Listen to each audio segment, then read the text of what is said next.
How to find the perfect Vans size for you. If you've never owned a pair of Vans before, it can be a bit tricky to figure out what size to order. In this video, we'll walk you through the steps to find the perfect fit. Do Vans run true to size? Vans generally run true to size. They are designed to have a comfortable and snug fit. If you have wider feet, you may want to consider going half a size up. How to measure your foot size. 1. Place a piece of paper on a flat surface against a wall. 2. Stand on the paper with your heel against the wall. 3.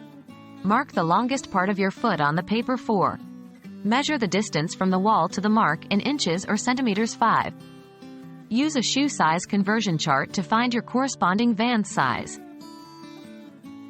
How to use Vans size charts.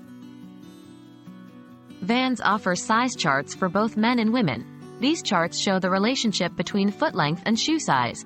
You can find Vans size charts on their official website or in store. Compare your foot measurements to the size chart to find the best fit. What if I'm between sizes?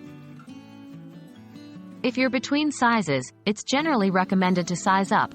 This is because Vans are meant to be snug and might feel tight if you size down. Remember, you can always wear thicker socks or use insoles for a more secure fit. Now that you know how to find the right size for your Vans, you can confidently order your first pair. Enjoy your new shoes, and remember that the key to a perfect fit is taking the time to measure your feet and consulting the size chart. Happy shopping!